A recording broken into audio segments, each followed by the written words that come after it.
Started. Hello, everyone. We have Mary Ellen Cenovich. Thank you guys for being here. And thank you for coming back. Do tell the folks about yourself and your backdrop of your book.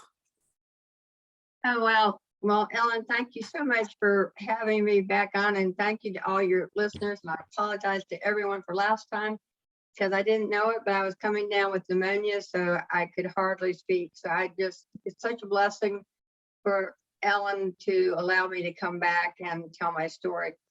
But Truth Lives is a book of about 122, 125 truths. And these truths are not opinions or facts. They are truths that you can use today, you can use tomorrow, you can use next year, you can use them, anyone can use them. They are truths that are truly God-given. Truths such as what you focus on expands, what you think about happens.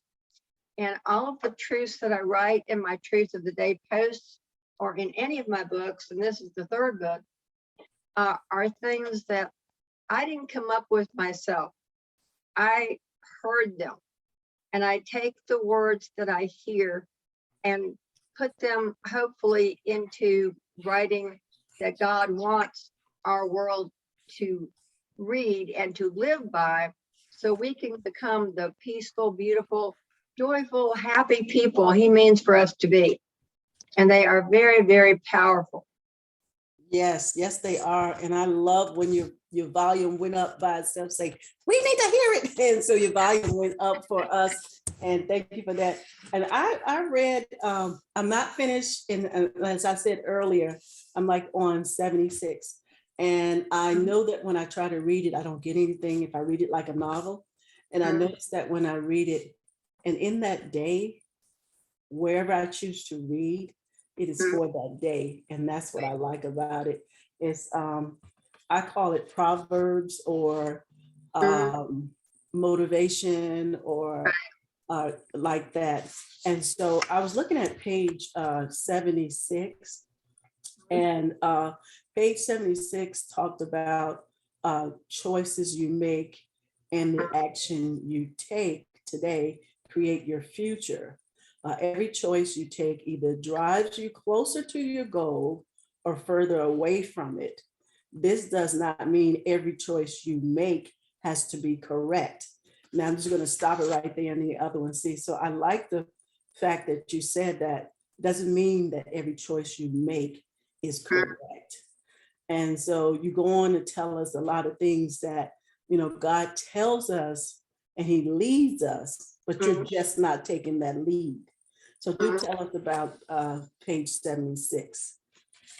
Well, on this page, God is saying, a lot of people, and I have clients and things that I work with, and I will ask them, well, make sure you wake up with a positive thought. What is a positive thought that you could have? And it's amazing the number of people who are clients who will say, I don't know, I don't have a positive thought. How could I have a positive thought about the world today? And I said, I'm not talking about the world. I'm talking about celebrating you, loving yourself, getting up in the morning and being blessed by having another day to wake up. In this past 4 weeks in February, when I was so sick and I really couldn't get out of bed, I couldn't talk at all for about a week. And I still woke up and I wanted to be grateful for another day. I wanted to be grateful that I could move my fingers. I could turn my head. I wanted to be grateful for something, because I know that in being grateful for something and appreciating something else, then you are healing yourself by loving yourself. And like it says in here, every choice doesn't have to be correct. None of us make the right choice all the time. The problem is that when we keep ourselves stuck by kicking ourselves over and over again for making that wrong choice, instead of learning from it and going forward, and I've done that so many times. Like even after an interview, sometimes I'll think to myself, why did I say that? Or why didn't I say it this way? And I used to hold on to that for a day or two or whatever. And I thought, let it go. It's over. It's done. You did the best you could. And I always pray to God before any interview, and it's all a choice, it's all a choice about learning about you. It's not about anyone else. Your life should be all about you. Are you living the way you want to live? Are you living with passion? Are you pursuing your purpose? What is it that you love to do? When I taught middle school, I used to ask my kids, do what you love to do and the money will come. If you truly love what you're doing, make a choice to get the skills to do what you love to do, because then you'll never work a day in your life, because what you do is fun. You've got your heart in it. I couldn't promote any of my books, or me even as a counselor, if I didn't truly know that I could assist someone. And in the first consultation with a client, it's always free, because I want to make sure that not only will they work with me, can I help lift them up on the path that they want to go on? Can I help them to see that there are no problems? There are simply perceptions and misperceptions. With making the same choice, so many times people get out of a relationship, and they get out of one relationship and they don't learn about themselves, because they go, oh, it was the other person. It was the other person. Well, then they make a choice to get in the same relationship with another person all over again. And when you get out of one relationship, you should always step back and say, okay, what did I need to learn from that? Why did I make that choice? What do I need to do to assist myself to be better? Yeah, and I like the way when you do these, I don't know, do you call them devotions? Do you call them, what do you call them yourself? Because to me, they're devotions. And I'm not saying that, I don't want people to think I'm saying this is your Bible. And I hear a lot of self-help and this and that, but I've read some self-help in the sense of I had to do shows with, but they weren't the type of self-help where you're going to it for that self-help. These are more like where you have to be self-reflective, and yours are more like self-reflective with responsibility, because you don't allow us to say what they did, but what did we do to cause them to do what they've done, and what role did I play in that? And so that's what I like about this. And so I would, sometime I'll read 2 a day, but then I normally like to read 1 a day because it's so reflective. And that's why I say I really like it was talking, the next page, 77, emotions is the barrier of wisdom. And say, you may think you have resolved your past issues. You did a lot of hard work learning to put these issues behind you. Now they are gone, or are they? Think about a past issue, something that really hooked you, or think about a person you could not stand being around. Bring a picture of that issue of the person into your mind. Slowly mentally remove the emotional layers you feel. Name these emotions. Where are your feelings? Where are you feeling these emotions? In your gut, your head, your neck, or your feet? Allow these emotions to just be respected. To allow these emotions to be, and there's a hyphen. See, I'm trying to put the words together, and you let us know that to hyphen, think about it. So I was trying to put it together, and I see there's a hyphen there, there's a dash there that says, just think. Respect these feelings, even if you do not understand them. What wisdom messages are coming to you? Hear it, feel it, as this emotion is coming to you from God, the universe. Your soul and your knowings are guided are guiding you to a new level of awareness. Feel your emotions and let them go. So I like that in this when you were reading that, but that where it says just be, and I had to that dash. Why did you put that dash there? Because it made me go back. Well, in order to get through anything in the past, to let it go, you have to feel it. If you're seeing it, if you're hearing it, and if you're feeling it, then you're the one with the issue. It's never the other person. So the emotions that you feel around a certain issue, whatever it is, whether it's a divorce, whether it's a mother and daughter issue, or my mom and I had a lot of things growing up because she told me she didn't want me, and I was, in an accident and all those things. So I grew up with a very, very low self-esteem, even though I looked okay. Yet, you have to, as you get older, sit with those past emotions inside you, okay, and really feel them.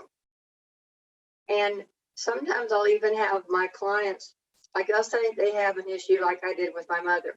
And even though she's crossed over, okay, or even if they're still alive or whatever, I have my clients write a letter to that person.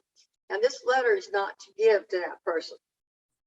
It is not to mail or anything. It is for forgiveness. It is forgiveness of self. Because in forgiveness of self, that is where healing begins. And you write in that letter, dear so-and-so, it's a friend or whatever, I didn't like it when this happened. You just pour pages and pages and pages of emotions out. And you take that letter and you fold it up and you put it someplace where someone can't find it. That's just for you. And you don't mail it or anything like that. A couple of days later, you come back and reread that letter to get the emotions out again. Either put it through a shredder or take it outside in a safe place and light it on fire and burn it. Because in that way, you're releasing those negative toxins, those negative emotions into the universe. You're really, and you might have to do this 10 times to get, it depends on what the issue is somebody is working with it. You have to do it over and over and over again, because it gets, and if you don't do it, you don't realize it, but you're carrying around all that negative junk inside you. You're pulling around this little negative bag of issues behind you, and it gets really heavy. And all of a sudden you get a backache, or this happens to you, or that happens to you. And you wonder, well, what's happening? Well, it's because you never let go of something. What was it you need to still learn? And I like that. I like that because that is so true. And also in those emotions, there are, or pains that brought about those emotions, there are visitations. And so what made me think of that is like your emotions will visit you, that certain smell, that certain place, that certain, different things. And so with these emotions and bearing the wisdom, have that wisdom, and to know that this, like you said, forgiveness. So everybody talks about forgiveness, but really it's for us. And let's see how you say it, a conduit. God is like he cannot, with your heart is all just got a lot of stuff in it, and you're trying to have a breakthrough or trying to have God to help you. And I'm trying to say that word, conduit, like it's to flow through. So that's the word I'm thinking about, to flow through. So he cannot flow through you because you're not allowing him. So you're shedding people off in God too. Exactly. So you're not allowing him to do that. And so when that forgiveness is that release to allow God to work on you. So I like that. And so many times, all of us have been taught to forgive other people. And that's true. We should forgive other people. And forgiveness of self is the most important. And I mean self with a capital S. Yourself that's connected to God. Self with a small s is your ego self. And you don't want to go in there. But forgiveness of self with a capital S. Forgive yourself for listening to that person when you knew that was the wrong choice to make. Forgive yourself I have clients that come in here and say, well, I knew walking down the aisle, I shouldn't have married him. But, mom and dad had paid for it and everybody was there. Well, you can be nervous. That's one thing. But if you know in your nose, in your gut, and I'm pointing to my gut level, my stomach area right here, that's God telling you, hey, excuse me, wait a minute. I don't care if mom's paid for it, everybody's sitting down and waiting. You need to stop and think, because God is sending you a message.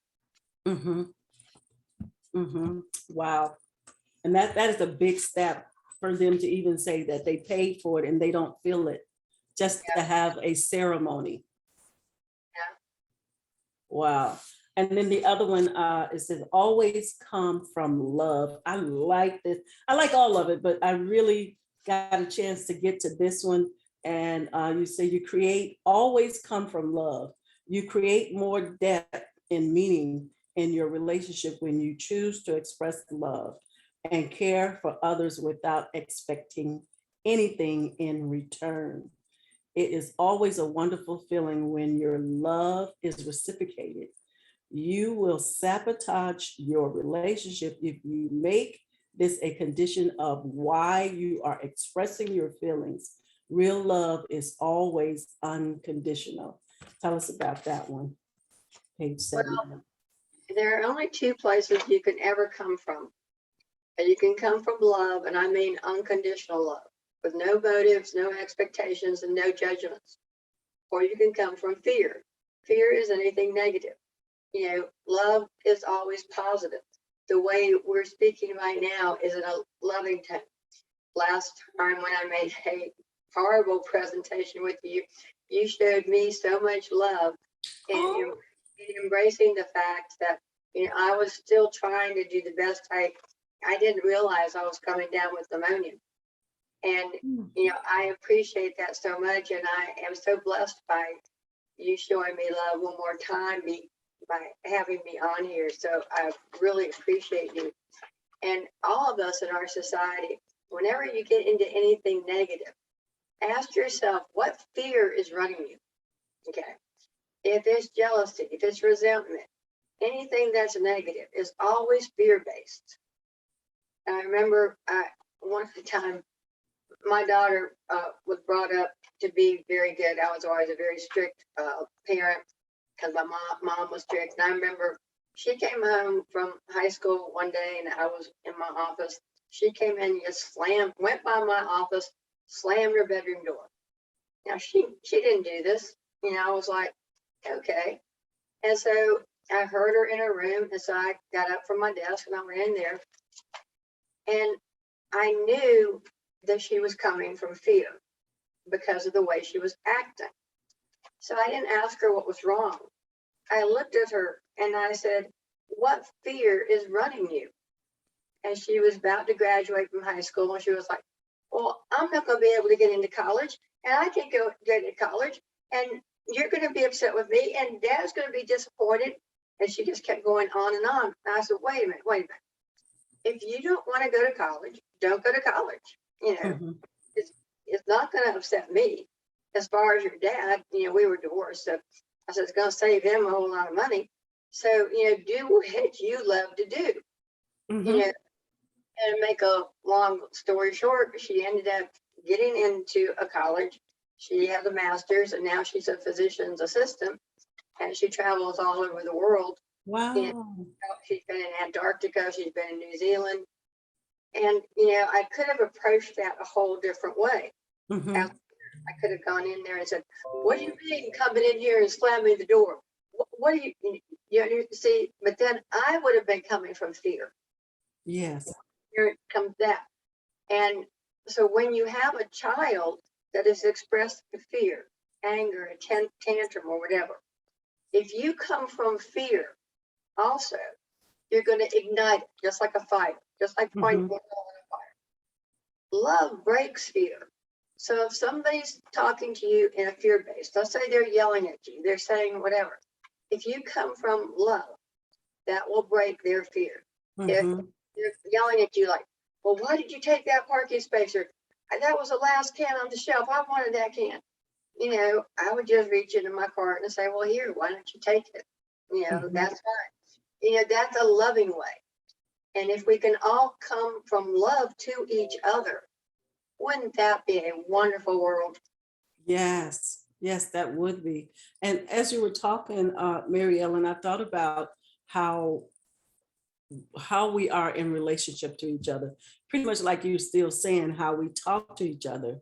And I noticed that, like for me, and it's probably for you and others as well, but waking up in the morning and reading the Word of God first or praying first, you can better answer and hear a person speak. Whereas just waking up and then you just got out the way, no prayer, no nothing, and then you don't hear correctly, and you can start lashing out and not giving a person a chance to talk. And I believe in here, the rest of it was like, by choosing to share your love freely, regardless of the response you receive, you feel fulfilled to freely express any emotions in your relationship. At the same time, you are encouraging others to open up to you. Understand every loving word and gesture contributes to healing our society. Today, express love, affection, and gratitude to people in your life as you inspire others to do the same. So I like that, because we do need to listen. We're so quick to, I don't know if you do this, but I do this sometime, and I'm learning. I'm not, I haven't perfected it yet, but like, you listening to a person talk and you're already got your answers together to talk to them, and you hadn't even heard anything. You got these preconceived answers. Have you ever done that before to people as well? I'm trying to learn not to do that. Well, I teach that in the communication skills that I teach people, because one of the things, especially with listening, most of the time people don't listen, okay? Especially between two friends or whatever, they're thinking about what they're going to say next to defend their point. And if you have to defend anything, then it's not a truth. Mhm. So when you're speaking together with people, the best thing you can do with listening is to come back and say, well, I heard you say, and kind of rephrase it back to them. Or another good thing to do, especially in a relationship, is to say, what I need for me, Mary Ellen, from you, Ellen, is, and then I would fill in the blank. Because that's a loving, because I'm not putting anything on you. I'm saying what I need for me is this. So, and a lot of people will over talk people, or Mhm. they'll interrupt, or they'll, and that's not truly listening.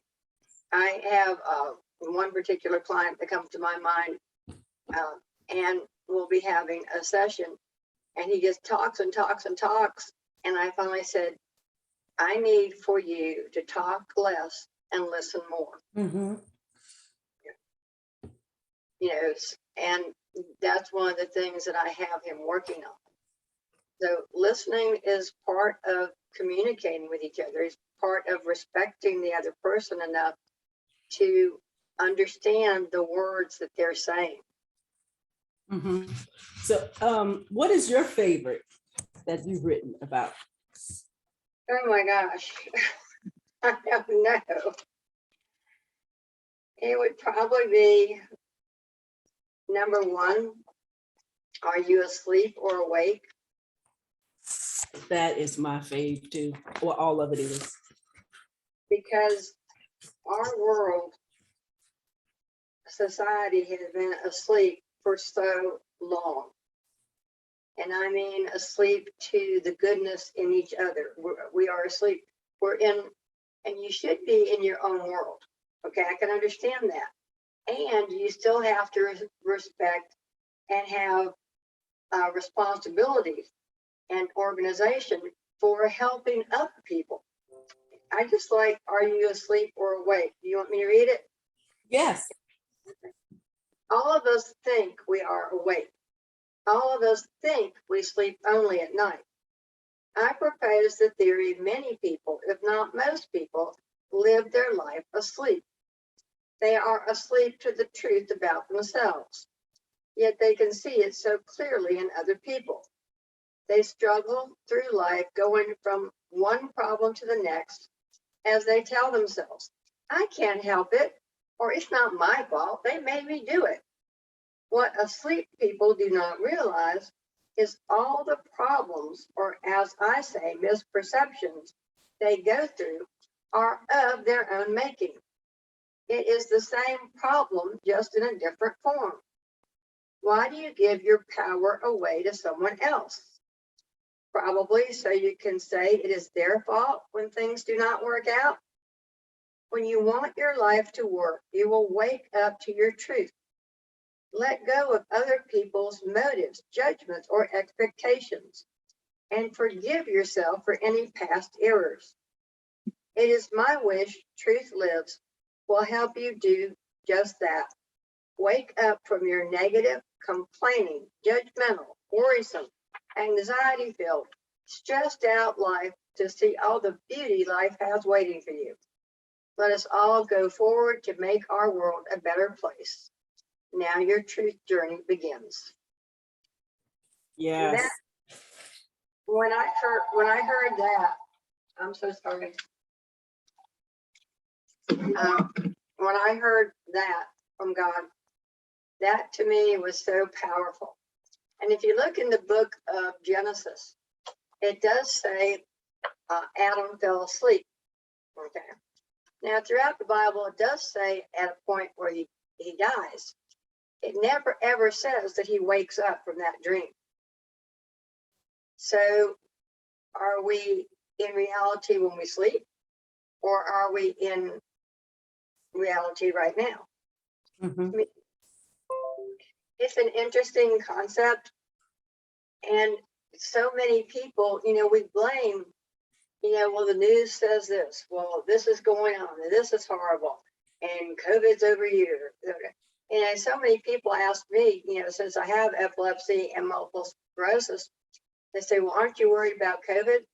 And I'm like, well, I don't put it in my consciousness. I can't get the vaccine because I've had Guillain-Barré, which is a paralysis you get from a vaccine. So I can't, it's not possible for me. Of course, I guess I should have taken pneumonia out of my consciousness. But anyway, I don't worry about that, because when you worry about something, any fear you have, you are setting it up to happen. And why would you do that? Yes. Yes. Yes. Wow. And that's something. So you are like, like you said, your protection, and because of different things. And if you worried about that, if you worried about your MS, if you worried about the different ailments, then you're spending your time worrying. You're not spending your time living, Yeah. And you're not spending your time healing, because the healing begins when you begin loving yourself. All healing begins when you begin to love yourself, be grateful for everything, appreciate everything. And that's when your success journey begins. And that's when you begin to become balanced, and you appreciate yourself, and you appreciate everyone around you. Yes. And even like you said, with the sickness you just had, recently, even in getting better. So what was that like for you? I knew, like you said, you came and you tried, but you just, I guess, willed yourself and along with the power of God and to be better. How was that? Because it was, you said 3 weeks or so? 4 weeks. I 4 began weeks. being sick, I guess, on February the 7th. And at first I thought it was my MS flaring up. So I have a couple of shots that I go to a doctor and get to help me keep my MS under control. And that didn't help. I guess it kept getting worse. So then I called my neurologist, and I thought, well, there's an IV treatment I also use if I get really bad. So I said, I haven't had it for a long time. I said, let me go ahead and get the Soluvedrol treatment. So I went in for 3 days in a row, and it's a really high course of steroids. It's like 1,500 units a day for 3 days in a row. Ooh. That'll keep you awake. But I still kept getting worse and worse every day. So then my husband said, we've got to go get an x-ray. So we got an x-ray, and they started calling, they said I had pneumonia. And then they started calling in antibiotics for me, and I was still getting worse because they called in the wrong antibiotics. They called in an antibiotic for a sinus infection, because right now they're doing what they call telemed calls because of COVID. Mm-hmm. Listen to somebody's lungs over a telephone. Wow. So I told the doctor, because my doctors who I usually go to, and my regular doctor was out of town, but they know that I know my body really well. And I said, well, I'm coming down with pneumonia. And he goes, no, we've seen a lot of really bad sinus infections. So he called an antibiotic for that. Well, I still kept getting worse. So when I finally had the x-ray, my doctor, my regular doctor, came back into town, she called in the right antibiotic, and I had to have 2 doses of that. And then I went this morning and got another x-ray, which shows that I still have some of the pneumonia. So she called in some other, another round of the antibiotics that I'll start tonight. But, it'll go away. And I can tell that little by little, at least I'm at a point where I can speak and people can understand me. So, I'm grateful for that. And, you just have to take it one day at a time. You have to stay in that now moment. Mm-hmm. And that's important. It's been important when my MS attacks for me to stay now instead of buying into that negative picture of what MS could be in my life. Yes. Because it could be horrible. With your book, and I know you have 2 other books. So with this one being your new release, what place you were in life to cause you to do these truths? Because each book is different, right? Like Entitled is nothing, and they all pretty much are word to live by, right? Yeah. So where were you at? What place or where were you at when you did this truth lives? Well, I started out first doing Healing Words, Life Lessons to Inspire. And this is a short book of little vignettes, everything from awareness through to faith and forgiveness. And I wrote this book because I began hearing these little vignettes from God. And I was like, no, I've taught middle school 15 years. No, I'm not going to do it. I'm not going to do it anymore. And, when God wants you to do something, he's going to bother you until you do it. Trust me. So I sat down one long weekend, and I wrote longhanded, and I filled up, I guess, 5 legal pads with little vignettes, came home and put them on my computer and just walked away from them. And every day, every week, when I would vacuum that room, I would see those legal pads. So one day when my husband was out of town, I thought, well, I'll transpose. So I transposed them into my first book, Healing Words, Life Lessons to Inspire. And it was published in, the first edition came out in 2011. The second edition, I believe, came out in 2018. And then in order to get Healing Words out there, I wanted to do something different on the internet, yet positive. And I thought, well, how about a truth of the day? Because if people like my truth of the day, then they would like Healing Words. So I began writing truths of the day in 2011, and I've been writing them every day since. And then people said I should put them in a book. So that was the second book, which is Taking Responsibility Unleashes True Healing.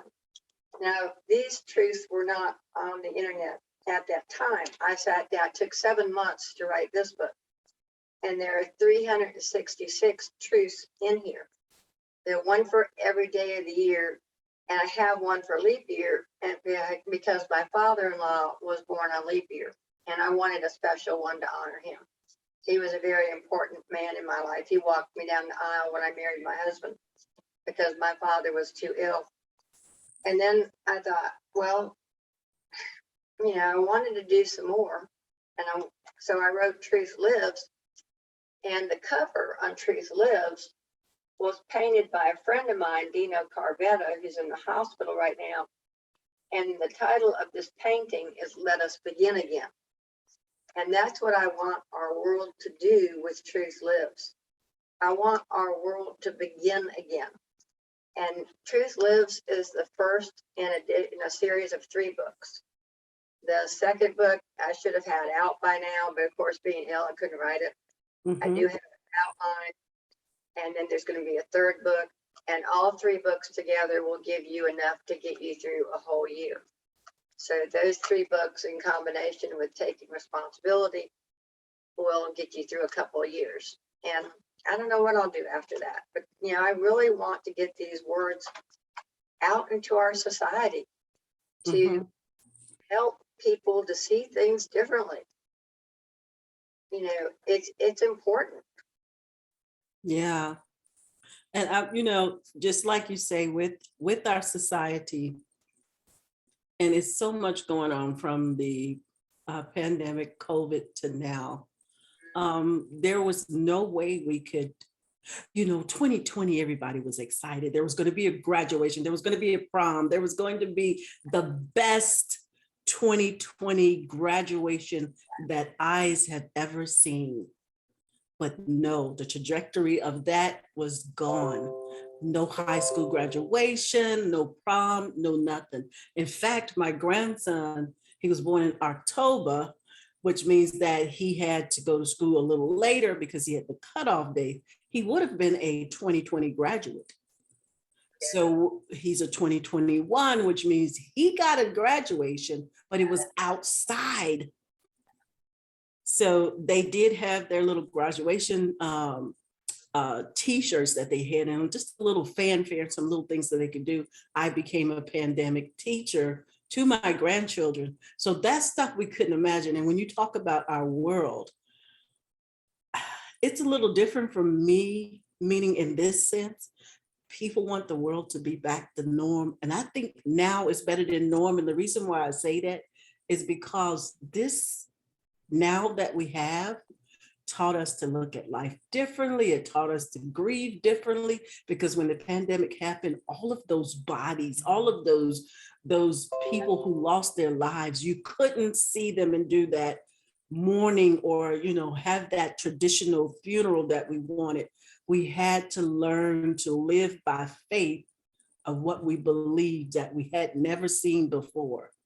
And so to see that and to see this world now and to hear these truths and to give our world some type of, I don't know if we have other than Christ, a stable foundation of what we think society should be. What are your mindset? What is your thoughts based on what we're talking about now? What should society be? Wow, that's a tough question. That's probably the toughest question I've had. Like I said, society needs to be. Uh-oh, your sound went out. Can you hear me? Can you hear me now? Yep, go up a little bit more. Okay, hold on.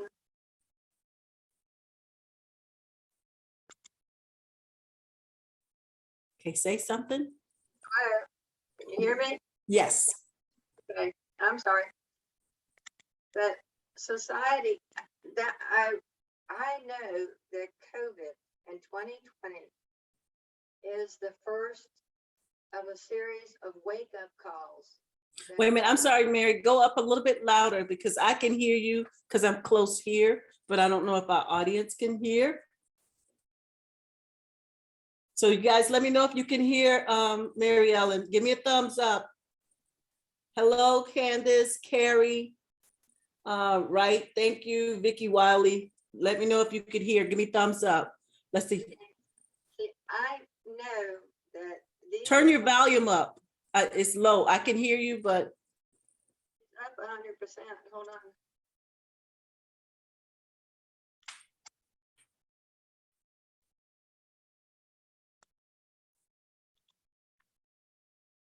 Yeah, it's up 100%. Okay, maybe just have to come close like you are now. Okay.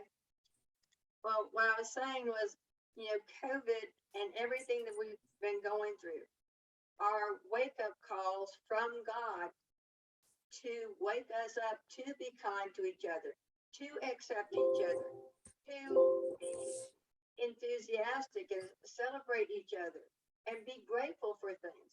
Look at how ungrateful we were for things, and then they were taken away from us. And we learned how to do things differently. I mean, I learned how to do things differently. You couldn't go to hair salons for a long time. Okay, fine. So I learned how to color my own hair. Okay, it's working. So I save a whole bunch of money every month. And we learn to do without certain things. That it's okay. We don't have to have all those certain things. We can have enough to be comfortable. And what can we do? Who needs something else? Do I have something that I could help someone else with? Do I have a skill that I can use? Like I'm a teacher, and if somebody needed a teacher during COVID, I was willing. I'm on Zoom. I can help you. Let me help you. And they'd say, "Do you charge?" No. I'm not going to charge you. I know you're going through a hard time. Everybody's going through a hard time. Mm-hmm. Help each other. It's just, I know that these are all series of wake-up calls to wake everyone up to everything. Quit being negative. Quit complaining. What is complaining getting you? What is criticizing? If you worry about something, does it make it better? No. No. It just might give you a headache. But, be positive, be uplifting, and add something to social media every day that can uplift and inspire somebody. That is so true, because it really had, like you said, people during the pandemic, during our society, what was going on, from ugliness to trying to be together. It caused those who didn't think they had a talent. So much talent came out of the pandemic. People were doing, like you said, making jewelry, doing so many things that they had to put their hands to. And what it really brought it back to me is back in the day when we used to have family style, sitting together. We probably still have nowadays, we probably still had our cell phone, but we were talking more to each other. We had to save that power, and the world kept happening, whatever it was going to do in the world, wind blowing, storms, tornadoes, but it brought family and little things like when we were growing up, like toilet paper. It is the hilarious laugh, something so common like that. And I remember us having that. A roll of toilet paper then was 25 cents. I do remember. They didn't really too much have it like I didn't see a huge pack like that. It was always single rolls. And it may have came like that, but we couldn't afford to buy it like that if it was like that. So common things like that. We see a roll of toilet paper and somebody playing with, don't play with that toilet paper. I know, we used to have so much fun. People don't do that no more. It's not funny. Now we have gas prices where I'm seeing little things on Facebook where they saying that somebody, the memes and stuff like that say, I called 911 and I was robbed. And he's like, who robbed you? And it was like pump number 8, stuff like that. And then this is serious. They get now gas stations and stuff, you can get credit, a credit card or something, or put it on finances and stuff. So that's the new next craze that's going up. In California, I think someone told me California gas price is $7 and ours was 4 something. What's yours? It's 4 something. Yeah, and it went down to 3 for a little bit, but then I'm like, did they water down the gas? Because I could fill my tank up and I have it for 2 weeks. a week and a half, 2 at the max. Now I'm like, I only went a few little places and I filled it up, and I'm like, are they watering down the gas and upping the prices? I'm not sure what's going on, but it's a lot of hilarious things. Like you said, we want our world to be so great, in helping one another. We know now that we need one another. Doesn't matter what color you are, we need one another. And so that's what we learn in this. So I think that now is better that we get to really treat people like people. Oh, I totally agree, Ellen. And that's what it's sad because that's what it should have always been, treating people as people. Yes. But, when I taught school, for some reason, I always taught in the inner city, and I loved it. I taught 7th and 8th grade, and I just loved working with that age of a student. Mm-hmm. And sometimes, I remember one little boy came into 7th grade one year, and he walked in the door and he looked at me and he goes, "You're white." And I'm like, "Really?" And he said, "Oh, you're going to expect us to respect you." And I said, "No, I'm going to earn your respect, and you're going to earn mine, because that's the way this classroom is run." Mm-hmm. And we still stay in touch. And I still stay in touch with so many of the students that were in my classes, because so many of them, if they didn't come to school, they didn't eat. That's true. They couldn't read because they needed glasses. Mm-hmm. I took one whole textbook, and of course I was teaching when they had cassette tapes, and I put it on cassette tape and made a listening station so my students could do the work. Wow. And I tried to take them to the eye doctor, but the Board of Education wouldn't let me. Yeah.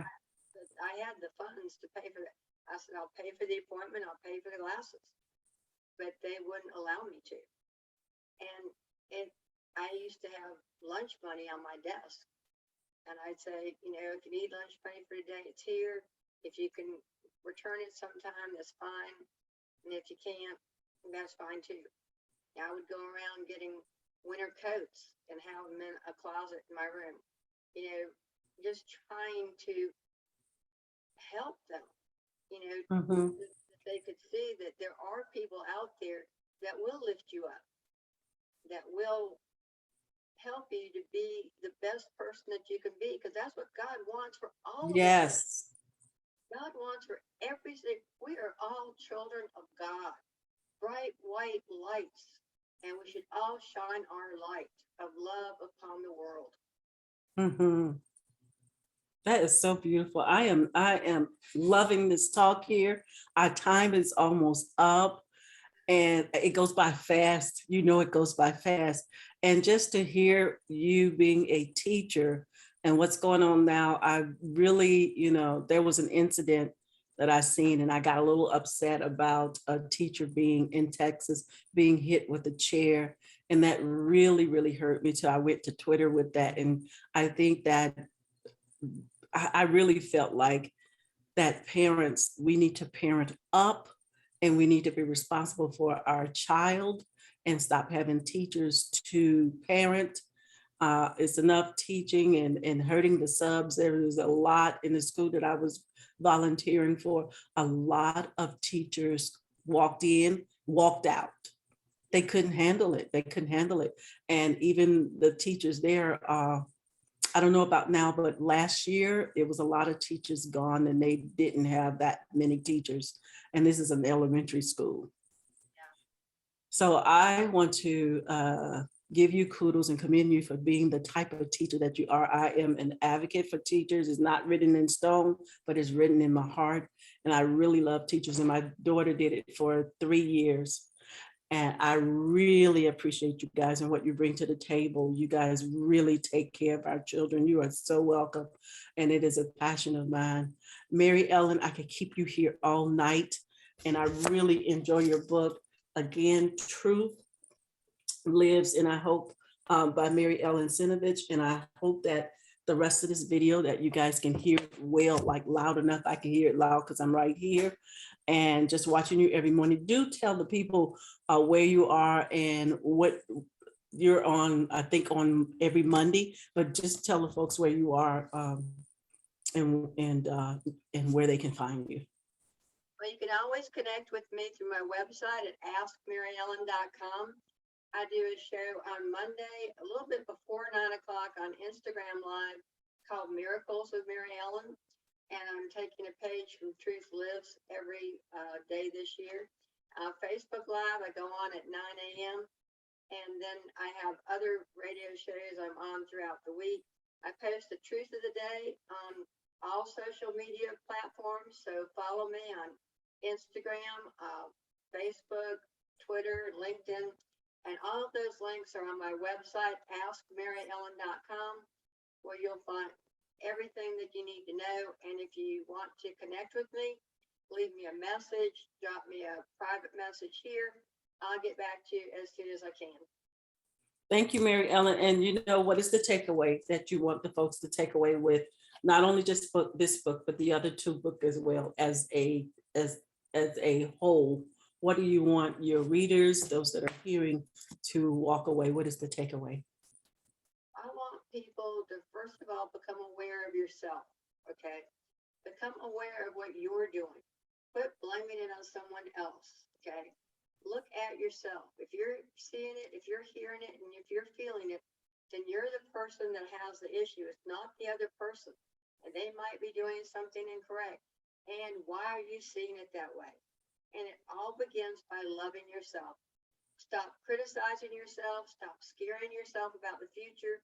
Be kind to your mind. Eat right. Exercise. Love everybody and just have some fun.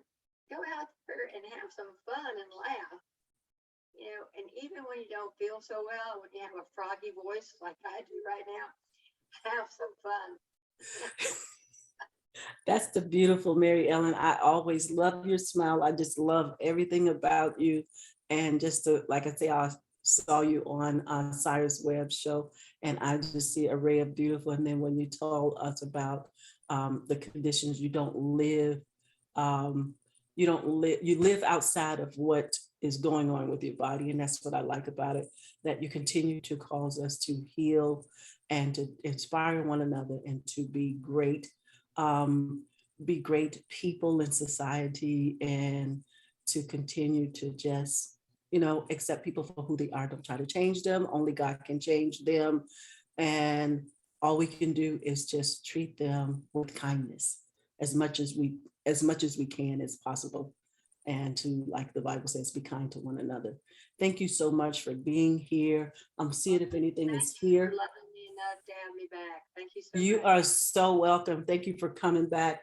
I don't see anything on the board, but again, thank you, Candace and Carrie and Vicki, for coming on. You guys, thank you so much. Good night to you, and thank you for all you've given us. Take care. Bye-bye. So Mary Ellen, she's going to drop off. And again, tonight, I don't know if you guys will be on Instagram tonight, but I will be on Instagram. Hold tight.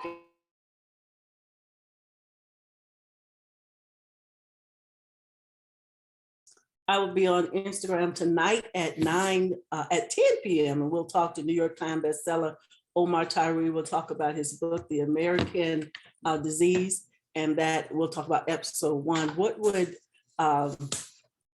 people do as far as what would it take for them once they get money? Do people change? Do they change? We'll hear about a character that he has, Billy Green and also Mackenzie, two best friends.